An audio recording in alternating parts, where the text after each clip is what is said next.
और वो central team के द्वारा अगर किसी प्रकार की कोई रिकवरी होती है तो संबंधित थाना प्रभारी को तत्काल निलंबित किया जाएगा और शो कॉज जो है वो हायर फॉर्मेशन पर भी किया जाएगा और जिम्मेदारी फिक्स होगी। बिहार में शराबबंदी की स्थिति पर समीक्षा करने के लिए मुख्यमंत्री नीतीश कुमार की अध्यक्षता में बैठक हुई और यह बैठक करीब 7 घंटे तक चली। इस बैठक में मंत्री और अधिकारी मौजूद रहे। बैठक में शराबबंदी को लेकर मुख्यमंत्री ने अधिकारियों से बातचीत किया और कई आवश्यक निर्देश भी दिए।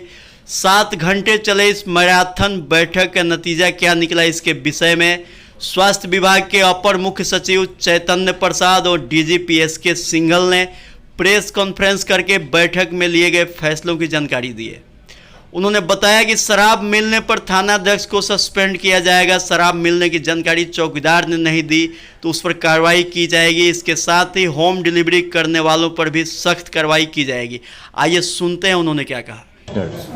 और यह मद्य निषेध के बिंदु में बहुत ही महत्वपूर्ण निर्देश दिए गए हैं माननीय मुख्यमंत्री द्वारा और बिल्कुल कड़ी कार्रवाई करने का निर्देश दिया गया है। 11 बजे से 6 बजे तक ये बैठक चली और उसमें कुछ महत्वपूर्ण निर्देश जो दिए गए, सर्वप्रथम तो जिस थानों में कोई कार्रवाई नहीं की गई है उसको आइडेंटिफाई करके और यह स्टडी करना कि जब पूरे राज्य में कार्रवाई हो रही है तो पिछले 3-4 साल में कोई कार्रवाई जिस थानों पर नहीं हुई है तो उसको आइडेंटिफाई किया जाए और कार्रवाई किया जाए।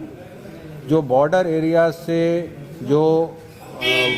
जिस रूट से स्मगलिंग होता है शराब का उसको आइडेंटिफाई किया जाए, उसे प्लग किया जाए। इंटेलिजेंस गैदरिंग सबसे इम्पॉर्टेंट है और एक्शनेबल इंटेलिजेंस लेते हुए उनको देखा जाए कि कहीं अगर सरकारी कर्मी कोई अगर किसी की मिलीभगत है तो उस पर कड़ी कार्रवाई का निर्देश दिया गया है और सरकारी कर्मी को बिल्कुल नहीं बख्शने का आदेश दिया गया है, किसी को माफ़ नहीं करना है। रिकवरी का शिफ्टिंग अगर बॉर्डर डिस्ट्रिक्ट से अंदर के डिस्ट्रिक्ट्स में हो रहा है तो यह समझना है कि बॉर्डर डिस्ट्रिक्ट में क्यों नहीं हो रहा है।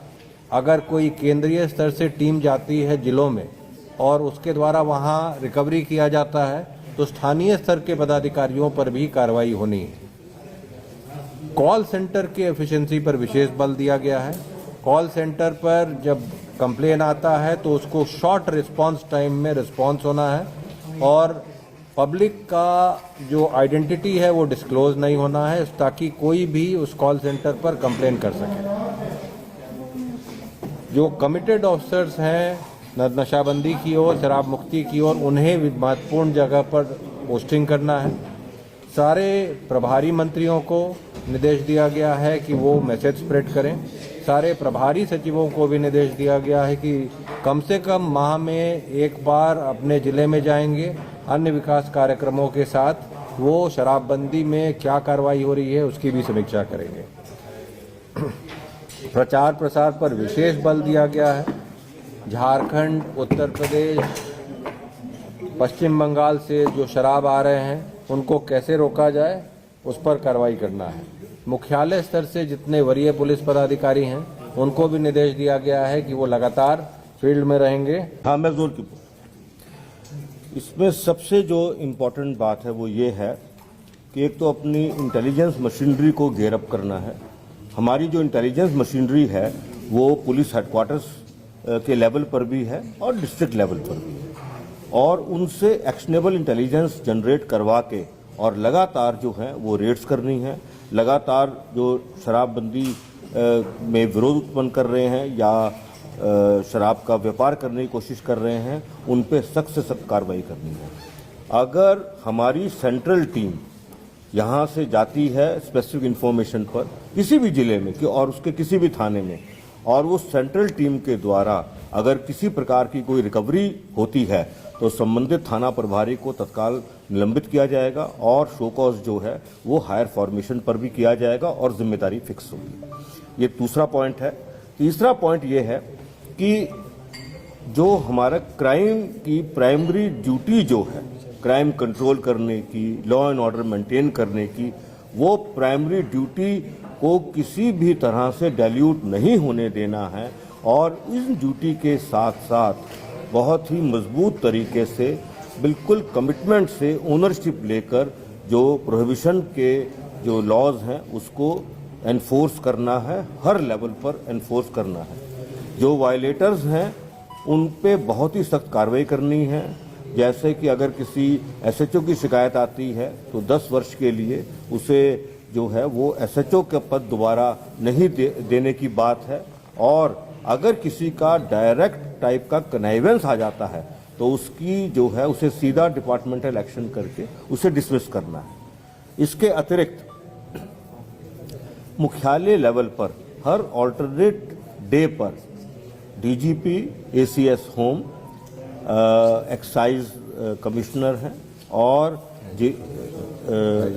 आईजी प्रोहिबिशन है, उनके स्टाफ हैं, उनको रिव्यू करते रहना है कि जो भी डायरेक्शंस दी जा रही हैं वह डायरेक्शन किस हद तक जमीन पे उतर रही हैं और इंश्योर करना है कि जो भी डायरेक्शन दी जा रही हैं वो हर हालत में जमीन पर उतरे।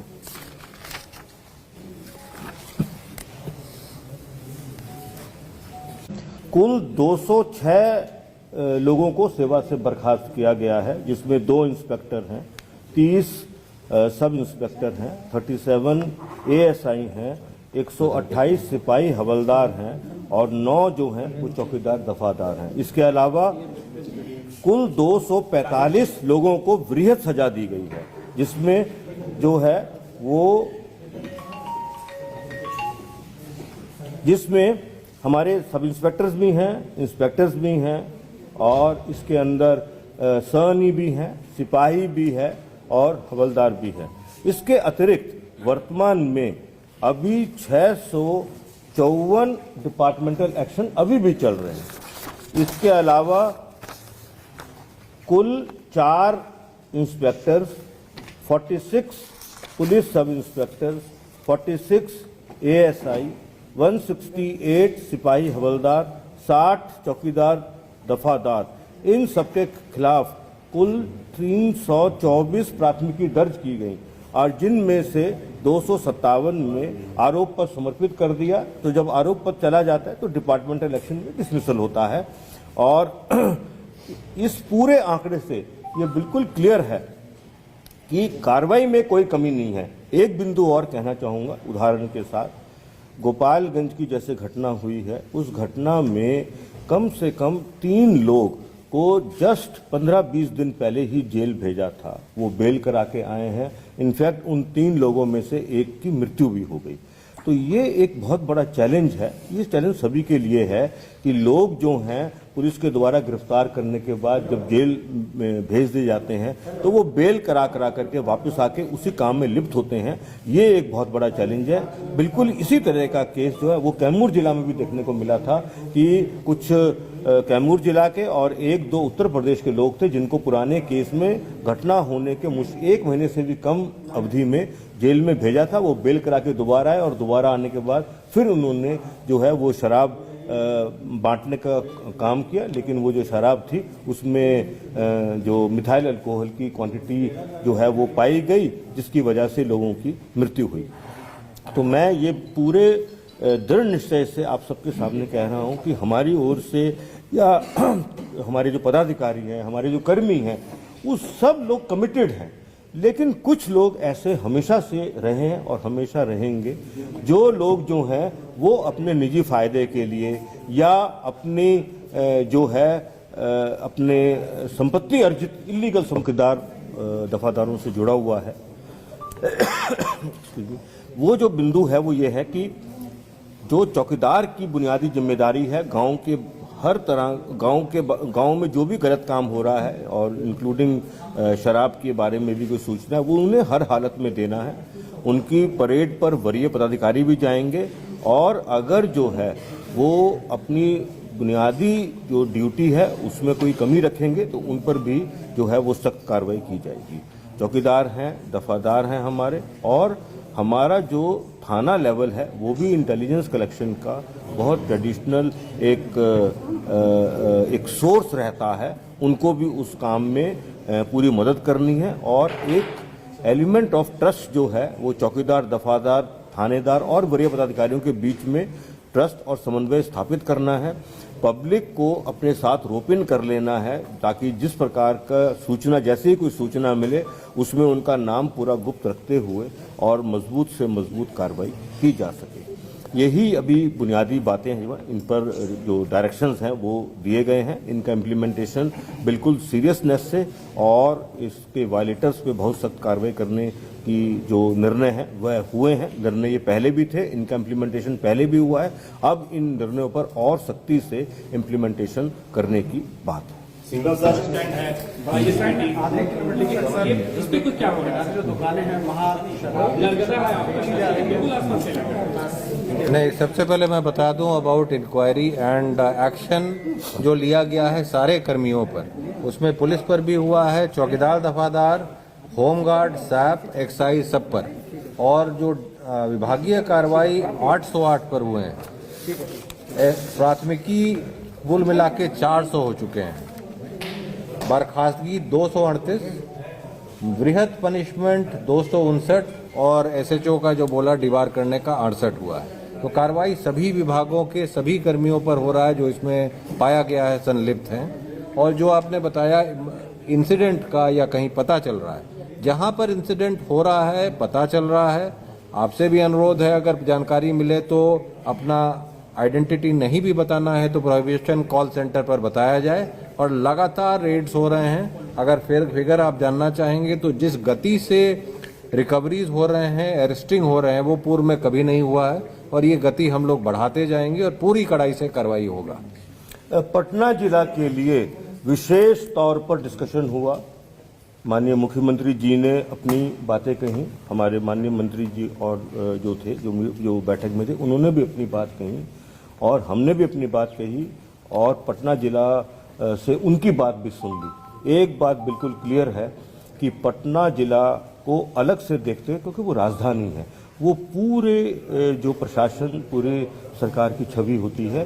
तो पटना जिला को हम लोग विशेष तौर पर देखकर और उसमें और मजबूती से और अच्छे तरीके से इसमें कार्रवाई करेंगे, इसको इम्प्लीमेंट करेंगे और जो लोग भी इसमें रास्ते में आने की कोशिश करेंगे उनके खिलाफ हम बहुत सख्त कार्रवाई करेंगे, चाहे कोई भी। कई अफसरों को रैंकिंग में अच्छे मार्क्स देगा, उसके बावजूद उन जिलों में शराब मिले, तो इस तरह के रैंकिंग का मतलब क्या है? देखिए, ये जो प्रोसेस है ना, ये ऑनगोइंग है ना। जैसे मैंने अभी आपको उदाहरण दिया है कि आदमी हमने गिरफ्तार करके एक बार भेज दिया, तो ये मान के नहीं चला जा सकता कि वो आदमी जो है दोबारा उस काम में नहीं रहेगा, वो तो बेल करा के दोबारा रह रहा है। इसलिए ये तो लगातार चलने वाली चीज है, इस पे किसी एक समय पर रुकेगा नहीं कभी भी, और एक समय पर जो है दोबारा उसको जांच करके और आगे लगातार कार्रवाई करनी ही पड़ेगी। क्योंकि मैंने इसीलिए उदाहरण दिया आपको। ऐसा भी देखा गया है कि शराब तस्करी के बाद ये है उसके घर से पुलिस वाले वहाँ नहीं जा पाते। बहुत जगहों पे ऐसा देखा गया है कि जो शराब तस्करी करते हैं उनके डर से पुलिस वाले नहीं जा पाते हैं।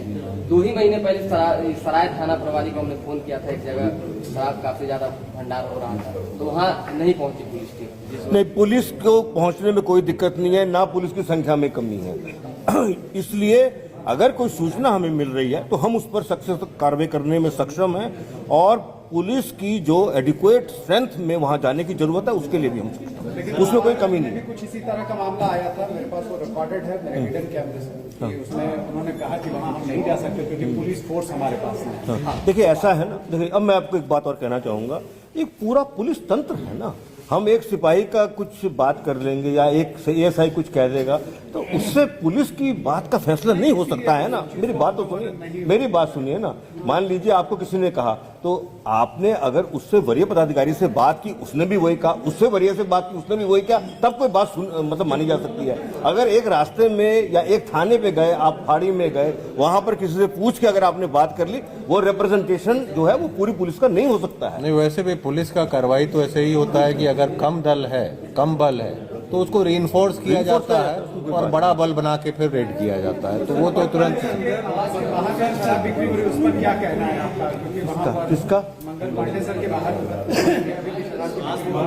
हम लोग देख वेरीफाई करके उस पर कार्रवाई कर देंगे, इसको नहीं मुख्यमंत्री के आवास के बाहर शराब की डिलीवरी हो जाती है, सीएम जा रहे थे वहाँ के 1 किलोमीटर के दायरे में जहाँ भी चाहिए शराब आकर आपको पहुँचा देता है। इस पे सब चर्चा हो गई।